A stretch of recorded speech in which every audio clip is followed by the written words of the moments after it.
ಮೂಲಾ ನಕ್ಷತ್ರದಲ್ಲಿ ಹುಟ್ಟಿದವನು ಕಣೋ ಆ ಚಂದ್ರಹಾಸ. ಕಷ್ಟಗಳು ಪಿತೂರಿಗಳು ಬೆನ್ನತ್ತಿ ಬಂದ್ರೂ ಅವನ ಒಳ್ಳೆಯತನ ಮತ್ತು ಧೈರ್ಯದಿಂದ ರಾಜ್ಯವನ್ನೇ ಗೆದ್ದ. ನಮಸ್ಕಾರ ಸ್ನೇಹಿತರೆ, MDR ಸ್ಟುಡಿಯೋಸ್ ಚಾನಲ್ಗೆ ಸ್ವಾಗತ.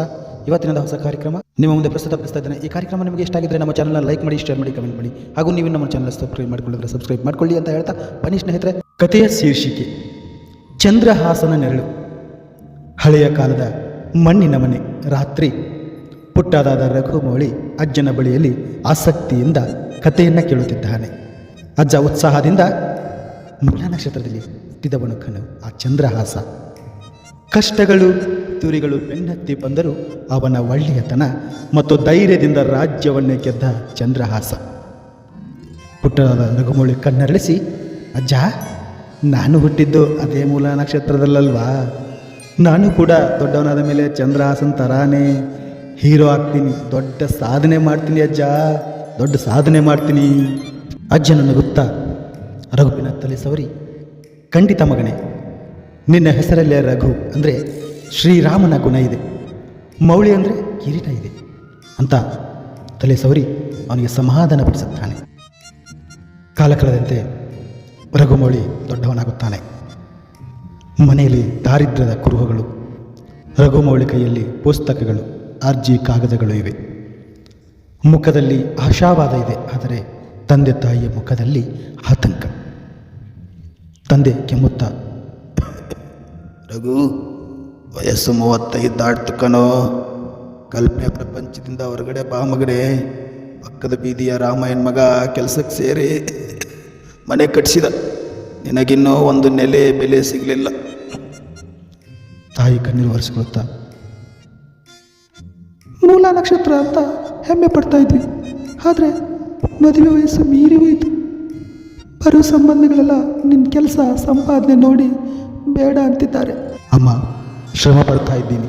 ಚಂದ್ರಹಾಸನಿಗೂ ಕೊನೆ ಗಳಿಗೆಯಲ್ಲಿ ಕೆಲವು ಗೆಲುವು ಸಿಕ್ಕಿತ್ತು. ನನಗೂ ಒಂದು ದಿನ ಕಾಲ ಬರುತ್ತೆ, ಒಂದೇ ಬರುತ್ತೆ. ಚಂದ್ರಹಾಸ ನಿನಗೆ ಕಥೆಯಲ್ಲಿ ಮಾತ್ರ ಸಿಗ್ತಾನೆ ರಘು. ನಾಳೆ ಬೆಳಗ್ಗೆ ಮನೆಗೆ ರೇಷನ್ ತರೋಕ್ಕೆ ನನ್ನ ಮಾತ್ರೆಗೆ ಹಣ ಬೇಕು. ಅಲ್ಲಿಗೆ ಕತೆ ಕೆಲಸ ಮಾಡಲ್ಲ, ರೊಕ್ಕ ಬೇಕು ಮಗನೇ, ರೊಕ್ಕ. ಬೆಳಗ್ಗೆ ರಘುಮೌಳಿ ಒಂದು ಅಕ್ಕಿ ಮಿಲ್ಲಲ್ಲಿ ಕೆಲಸ ಮಾಡ್ತಿದ್ದಾನೆ. ಭಾರವಾದ ಮೂಟೆಗಳನ್ನು ಹೊರುತ್ತಿದ್ದಾನೆ. ಅವನ ಮುಖದಲ್ಲಿ ಆಯಾಸ ಮತ್ತು ನಿರಾಸೆ ಸ್ಪಷ್ಟವಾಗಿದೆ. ತನ್ನ ದೊಡ್ಡ ದೊಡ್ಡ ಕನಸುಗಳನ್ನು ಬದಿಗಿಟ್ಟು ಸಣ್ಣ ಕೆಲಸ ಮಾಡುತ್ತಿದ್ದಾನೆ. ಓನರ್ ಚೀರಾಡುತ್ತಿದ್ದಾನೆ, ಏಯ್ ರಘುಮೌಳಿ, ತಲೆಯಲ್ಲಿ ಏನಿಟ್ಟಿದೆಯಾ? ಆ ಕಡೆ ಮೂಟೆ ಸರಿಯಾಗಿಡೋ. ದೊಡ್ಡ ಪಂಡಿತನ ಥರ ಯೋಚನೆ ಮಾಡಬೇಡ, ಕೊಟ್ಟರೆ ಕೆಲಸ ಸರಿಯಾಗಿ ಮಾಡು. ರಘುಮೌಳಿ ಮನಸ್ಸಿನಲ್ಲೇ ಹೇಳ್ಕೊತಾ ಇದ್ದಾನೆ, ಕನಸು ಕಾಣೋದು ತಪ್ಪು, ದೊಡ್ಡದಾಗಿ ಬೆಳಿಬೇಕು, ತಂದೆ ತಾಯಿಯನ್ನು ಚೆನ್ನಾಗಿ ನೋಡ್ಕೋಬೇಕು ಅಂತ ಆಸೆ ಪಟ್ಟಿದ್ದು ತಪ್ಪ. ಎಷ್ಟು ಶ್ರಮಪಟ್ಟರು, ಎಷ್ಟು ಸತ್ಯವಾಗಿದ್ದರು ಈ ಸಮಾಜ ನನ್ನನ್ನು ಸೋಲಿಸ್ತಾನೇ ಇದೆಯಲ್ಲ, ಏನು ಮಾಡಬೇಕು? ರಘುಮೌಳಿ ಒಬ್ಬನೇ ಜಗಲಿತಿರುವ ನಕ್ಷತ್ರವನ್ನು ನೋಡುತ್ತಿದ್ದಾನೆ. ಹಿನ್ನೆಲೆಯಲ್ಲಿ ಶೋಕದ ಒಂದು ಸಂಗೀತ ಕೇಳ್ತಾ ಇದೆ. ಆಕಾಶ ನೋಡ್ತಾ ತನ್ನಿಂದ ತಾನೇ ಒಬ್ಬನೇ ಮಾತಾಡ್ಕೊಳ್ತಾನೆ, ಮೂಲಾ ನಕ್ಷತ್ರ ನನ್ನ ಹುಟ್ಟಿನಲ್ಲೇ ಶಾಪ ಇದೆಯಾ, ಅಥವಾ ನನ್ನ ಕಲ್ಪನೆಗಳೇ ನನಗೆ ಶಾಪವಾಯಿತಾ? ಹೆತ್ತವರಿಗೆ ಒಂದು ದಿನ ಸಂತೋಷ ಕೊಡಲಾಗದ ಈ ಜೀವನ ಯಾಕೆ? ಪ್ರಯತ್ನಪಟ್ಟೆ, ಸೋತೆ, ಮತ್ತೆ ಪ್ರಯತ್ನಪಟ್ಟೆ, ಮತ್ತೆ ಸೋತೆ. ಈ ಜಗತ್ತಿನಲ್ಲಿ ಪ್ರಾಮಾಣಿಕತೆ ಕಲ್ಪನೆಗೆ ಜಾಗವೇ ಇಲ್ವಾ? ರಘುಮೌಳಿ ಎದ್ದು ನಿಂತು, ಕಣ್ಣಲ್ಲಿ ಯಾವುದೇ ಆಶಾವಾದವಿಲ್ಲ, ಸಂಪೂರ್ಣ ಶೂನ್ಯತೆ. ತಂದೆ ತಾಯಿ ಮಲಗಿರುವ ಕೋಣೆಯನ್ನು ನೋಡಿ ಕಣ್ಣೀರಿನಿಂದ ನೋಡುತ್ತಾನೆ. ನಂತರ ಕತ್ತಲೆಯಲ್ಲಿ ಹೆಜ್ಜೆ ಹಾಕುತ್ತಾ ಹೊರಟು ಹೋಗುತ್ತಾನೆ. ಯಾರಿಗೂ ಹೇಳದೆ ದೂರವೇ ನಡೆಯುತ್ತಾನೆ. ಇದೇ ರೀತಿ ಕಲ್ಪನೆಯಲ್ಲೇ ಜೀವನ ಕಳೆದ ಎಷ್ಟೋ ಜೀವಿಗಳು ಹೀಗೆ ಕಣ್ಮರೆಯಾಗಿ ಹೋಗಿದ್ದಾರೆ. ನಿಮ್ಮ ನಡುವೆ ಇಂತಹ ಕಥೆಗಳಿವೆ. ಪ್ರಿಯ ಸ್ನೇಹಿತರೆ, ಈ ಕಥೆ ನಿಮಗೆ ಇಷ್ಟ ಆಗಿದ್ದರೆ ದಯವಿಟ್ಟು ಲೈಕ್ ಮಾಡಿ, ಶೇರ್ ಮಾಡಿ, ಕಮೆಂಟ್. ಕೊನೆಯಲ್ಲಿ ಒಂದು ಮಾತು, ಒಬ್ಬ ವ್ಯಕ್ತಿ ಸುಂದರವಾದ ಕಲ್ಪನೆ ಮಾಡಿಕೊಳ್ಳುವುದೇ ತಪ್ಪ.